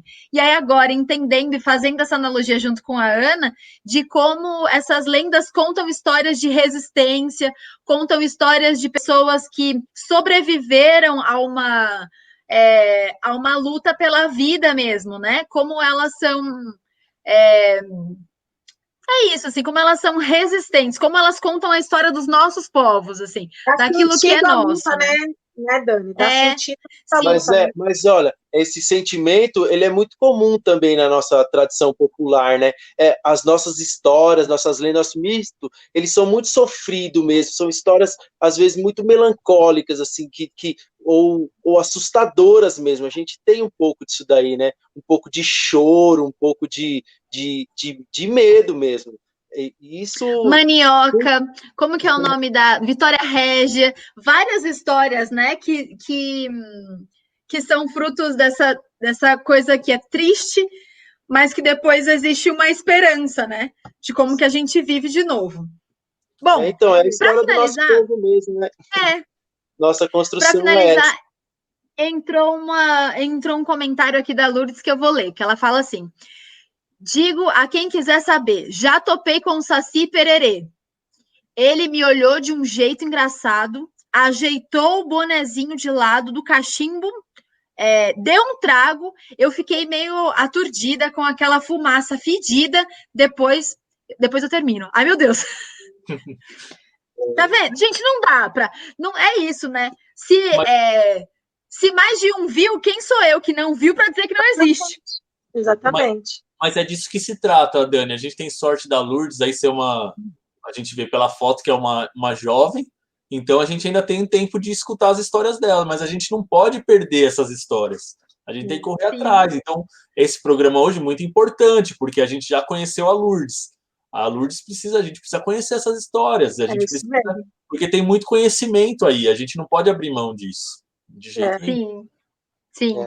Bom, gente, em nome do Território Livre, eu agradeço muito Rafa, Mariana, Otone, Cecília, a Arca como um todo, a Arca como não só como instituição, associação, ou como um nome só, né, mas a Arca como um conceito de cultura popular aqui e de resistência em Ribeirão também. Enquanto houver um de nós, a Arca vai existir, tema quem temer, assim, não importa, porque eu acho que é a partir dela que muitos artistas se formaram e é a partir dela que ainda hoje a gente conta muita história, assim. Não vou esquecer do Maracatosco, num dia chuvoso, frio, a gente saindo da casa da Fernanda, passando pelo hospital Ribeirão Pires, a gente com cuidado, porque a gente sabia que ali tinha pessoas sofrendo, e a gente vê da janela as pessoas querendo ver aquilo que a gente estava fazendo, e foi muito bonito e muito transformador, porque ali eu tive certeza, assim, de como a arte transforma, de como a gente consegue chegar através, a chegar em pessoas que estão em um momento mais restrito, silencioso, sofrido, mas que um bonecão faz toda a diferença, a gente pulando de saia de chita faz toda a diferença, com muito respeito, é claro, mas foi uma imagem que ficou muito gravada na minha cabeça, assim, as enfermeiras, né, saíram na rua para ver, foi uma coisa que eu não vou esquecer e eu espero que a gente consiga ter mais e mais experiências transformadoras dessa aqui em Ribeirão também, quiçá muito. Léo, suas considerações finais. Boa, eu quero fazer um agradecimento aqui ao Rafa, Mariana, Otone, Cecília, Arca, por essa troca. Acho que esses bate-papos do Território Livre FM são sempre uma aula. Quão essa história é rica, o quão ela é viva, o quão a gente, visitando o passado, a gente se reconecta com o nosso presente, vislumbra o futuro. Enfim, a memória é algo muito importante, e a gente tem essa missão aí de manter ela viva, levantar a bandeira contra quem tenta apagá-la. E é isso, o diálogo também, a conversa, o bate-papo, a troca de ideias, mesmo que reinventado agora em isolamento social, em pandemia, estamos em pandemia, de maneira virtual, damos aí uma nova dimensão a essa oralidade, né? A gente evocou muitas histórias hoje e acho que fica salvo aqui, nessa página, né, nessa rede que é o Facebook, mas vivo dentro da gente também. Então, muito obrigado, uma boa noite. E é isso, gente. Valeu. Cecília, suas considerações finais. Ai, meus queridos, obrigada, Dani, pelo convite. Então, assim, de repente, eu estava mandando mensagem para ela, perguntando que horas ia começar, ela falou, entra lá. E que delícia, né? Bater o papo, né? Foi o papo do café da tarde, né? Chega, conversa e troca ideia. E é muito gostoso perceber que isso tudo é muito vivo, né? Eu acho que esse momento, essa live, isso é informativo, é resgate de cultura, é afirmação de quem nós somos, né? Então, isso é muito importante. Fico muito feliz de poder ter participado e revisto o povo todo aí, que a gente está tudo isolado dentro de casa, né? Não estamos podendo se ver, então é uma delícia ver o Rafa, a Mariana, o Otone aí de tempos de guerra desde sempre, né? Obrigada. Otone, suas considerações finais, infelizmente. Eu queria falar muita coisa, acho que é um assunto muito, muito rico. Eu não sou especialista, estou falando de uma cultura enciclopédica, né? Eu não tenho não conheço de verdade o assunto, mas eu acho fascinante que as pessoas se apropriem desse conhecimento. A gente tem autores como o Câmara Cascudo, que é importantíssimo. o próprio Gilberto Freire, né, que hoje é muito contestado, né, e revisitado, mas é um autor importante na questão da cultura popular. Eu acompanhava acho que era Gilberto, agora esqueci o nome dele. Ai, meu Deus. Enfim, era um articulista da Caros Amigos, era Gilberto Vasconcelos, eu não tenho certeza, que falava muito sobre o folclore e eu aprendi muita coisa. E aí ele falava muito dessa relação Brasil-Estados Unidos, né? Que aí falavam assim, tudo aqui vai americanizando, e ele mostrava nos textos dele que não, que muito pouco do que a gente é americanizado, né? Apesar de todo esse bombardeio, o que sobrou dos americanos, daquele cinema todo dos anos 50, aquele bombardeio de Hollywood, foi que a gente brasileiro faz assim, ó. Isso é um folclore que veio dos Estados Unidos. Mas o Halloween, o Halloween não. O Halloween não é uma cultura do Brasil. Ainda que nós temos algumas coincidências, né? Os portugueses têm a origem celta, nós tivemos uma colonização portuguesa, então tem a ver com a lenda, com algumas dessas lendas do Halloween. Mas o Brasil é riquíssimo em folclore e a gente tem muito para aprender. E em Ribeirão Pires, no dia 31 de Outubro. De outubro, é oficialmente o dia municipal do Saci e dos seus amigos. Né? A gente tem uma lei, a Lei 5.938, de 2014, que foi uma iniciativa do Renato Foresto, que foi sancionada no governo do Saulo ainda, né? Então a gente tem esse dia oficial.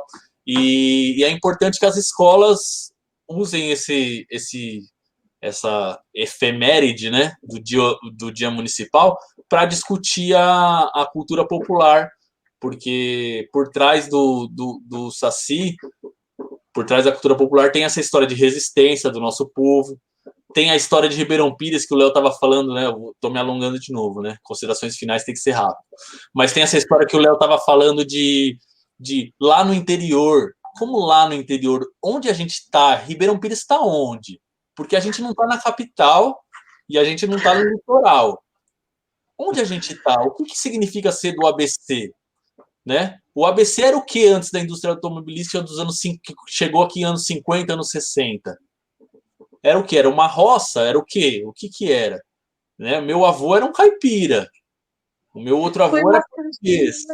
Eu não sei o que é ser Ribeirão Pirense. A gente precisa descobrir.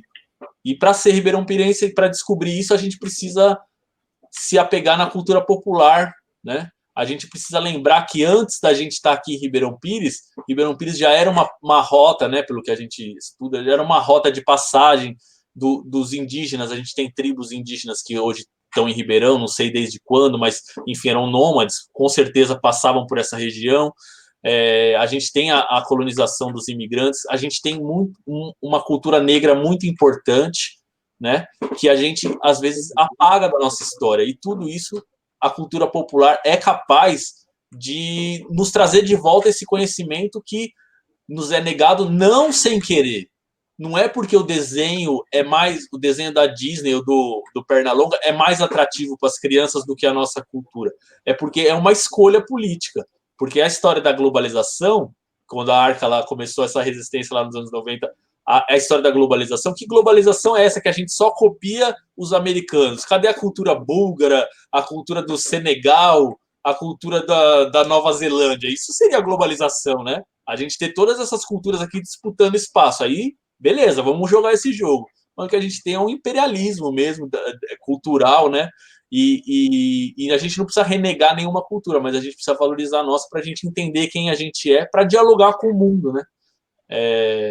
Eu espero que a gente recupere um pouco dessa utopia, jogue esse entulho autoritário fora dessa utopia, que também tinham carregado por isso, que a gente retome essa utopia de povo brasileiro, que a gente possa construir em cima disso uma nova utopia, que não seja opressora contra as mulheres, que não renegue ninguém, né, de lugar nenhum. A gente tem imigrantes haitianos aqui, chega aqui no Brasil e muitas vezes são rejeitados.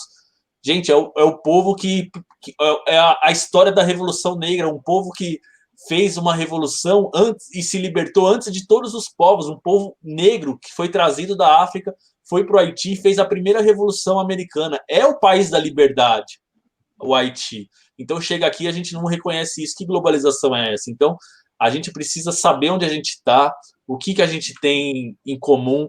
Nós devemos muito da nossa cultura aos povos do Oriente, do chamado Oriente Médio, né?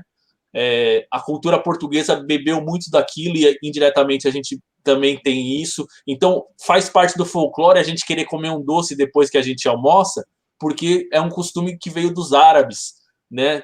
Então a gente tem muita ligação com o mundo inteiro. A gente não precisa voltar nossos olhos para um lugar só.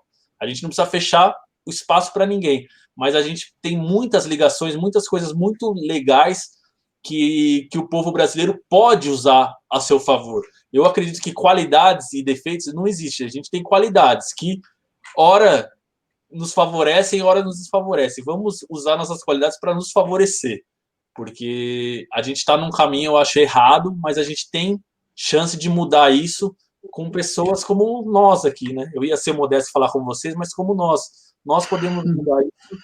E é uma honra participar do seu programa, Dani, Léo, e queria aproveitar e mandar um beijo para a Fernanda, que também tem um papel importantíssimo na Arca, né? E a Ana falou da questão dos negros. A Fernanda é a nossa guerreira, né? Uma mulher negra, guerreira, que faz a diferença na cultura dessa cidade, que faz a diferença na luta. Ela tem uma coisa da luta que talvez nós não tivéssemos se a Fernanda não tivesse junto com a gente. Então, terminar mandando um beijo para ela, tá bom? Bonitinho. Agora a Dani congelou. Ih, congelou. Já vai Mariana, se despedir. suas considerações finais. Vai. Eu acho que a Dani, que quando ela congela, para tudo, eu acho. Não, acho que não. Acho que tá na... Não? Acho que não. Acho que a Pode gente... falar um pouco mais, vai. Ah, tá bom. Então eu vou fazer minhas considerações finais. Bom, achei que foi muito bom essa nossa conversa. Eu acho que a gente precisa de mais momentos parecidos com esse para poder... Voltaram? Voltaram? Voltaram. Aí, ó. Eu já estava nas minhas considerações finais aqui, eu falei, já vou emendar. Ai, começa de novo, vai, Rafa. Tá bom, então, foi muito bom mesmo, uma honra mesmo participar desse programa, foi uma delícia, muito legal, e eu acho que a gente precisa de mais momentos para ouvir essas histórias mesmo, a gente precisa criar esses canais aí, quanta história bacana que deve ter aqui nessa cidade, cada um de vocês e de mais gente ainda, então a gente precisa ter mais canais para ouvir essas histórias mesmo, para a gente tentar descobrir um pouco dessa Ribeirão Pires aí mesmo, que a gente faz parte, e que é essa mistura e que a gente não conhece nem um pedacinho dela. Ela é muito maior do que toda essa aparência, do que todas essas relações que existem nela, muito mais. Então a gente tem que tentar descobrir Ribeirão Pires através dessas histórias. Caiu todo mundo agora. Agora caiu todo mundo, só estamos nós. Tá bom, então. Vai, Mariana, agora você. Eu acho Mariana, que tem que esperar. Mas a gente vamos esperar a Dani voltar, gente. Será que no Facebook ainda tá? Eu acho que a gente tá ao vivo, sim. Eu acho que não. Eu acho que tá. Tá contando o relógio aqui, inclusive. Nós estamos com 1h39 de live. Vamos dominar, então, essa bagaça. O território é livre mesmo, a gente ocupou. É o seguinte. Gente, aqui...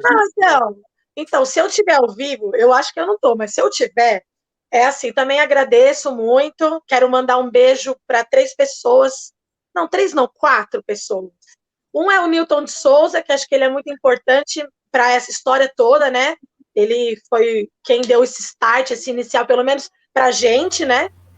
Dani? Isso engraçadíssimo, gente. Tô achando Mas a gente estava ao vivo ou não? A gente estava ao vivo? Vocês estavam. Ah, então a gente estava, eu estava dominando. Eu não sabia se eu estava. Aí eu falei, bom, já que o território é livre, a gente se ocupou. É isso mesmo. Então, eu falei que eu quero mandar um abraço.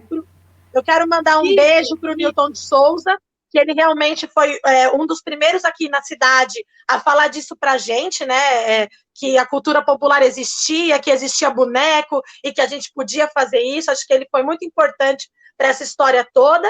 E para o Marcelo, né? Para o Marcelo de Castro, que também é um artista que sempre esteve junto com a gente, né, nessa parte toda de cultura popular, e para minhas parceiras de vida, as minhas irmãs, a Vera e a Fernanda, que assim, a gente junto, a gente é muito isso mesmo, de vivenciar as brincadeiras populares, isso na nossa vida mesmo, não é uma coisa que vem de fora para de fora para dentro. Não, eu falei errado. De fora para dar certo. Não vem de fora para dentro, vem de dentro para fora. A gente vivencia isso de fato e é muito legal. Ter essas pessoas juntos na minha vida, e meu marido, é claro, né? Então eu também vou mandar um beijo para alguém que eu acho que foi importante para todo esse processo, alguém que passou também já pela Arca, e foi muito importante também para as verdade, culturas populares. Rafa, eu sei de quem você vai falar. Vou mandar um beijo para o Rogério Amorim, Odé Amorim, né? Muito importante foi também. E queria também mandar um beijo para Marta Roca também, que é muito importante também, sempre também cola com a gente. E é isso, Dani. Eu acho que a gente pode cantar, então, gente, para finalizar agora, ó. Já que a gente está aqui sozinho de novo. Não, assim, como é potente mesmo isso, né, Mariana? Porque a gente sempre fazendo mais na brincadeira, né? Brincando de fazer cultura popular. E, viu, Dani? A gente está falando aqui que a gente, como a cultura popular é potente, porque eu não me considero um artista, não sou um artista, eu sou uma pessoa que admira a cultura e procuro ajudar as pessoas que fazem cultura, né? Procuro apoiar, mas faço parte da Arca e tal, e tenho orgulho disso, escrevo umas coisinhas, faço umas músicas, mas não me definiria como um artista, eu me defino como um trabalhador, mas assim, que eu acredito nisso, que o trabalhador um dia vai ter essa autonomia de que vai poder fazer poesia de noite, pescar de dia e vai viver livre.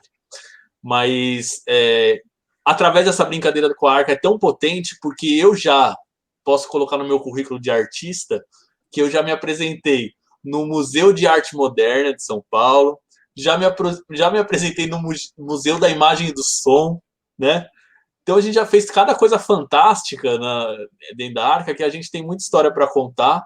E a minha maior emoção da minha vida foi uma das maiores, vamos dizer assim, mas uma emoção muito singular, que eu acho que eu nunca vou viver de novo, foi que a gente foi para Cordislândia com os nossos bonecões, com o Ditinho da Congada, e a gente estava vestindo os bonecos, eu e a Fernanda, o resto do pessoal já tinha ido embora, e a gente foi, né, a gente estava na festa e a gente foi andar pelo interior da cidade, né, pela roça lá, pela parte mais rural da cidade.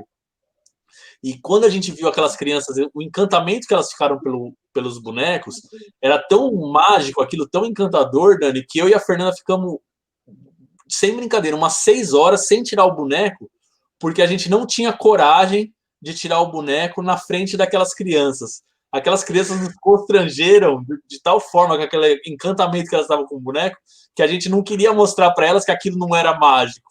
E a gente manteve vestindo o boneco. Então, eu queria agradecer meus companheiros e companheiras da Arca que propiciaram momentos como esses na minha vida.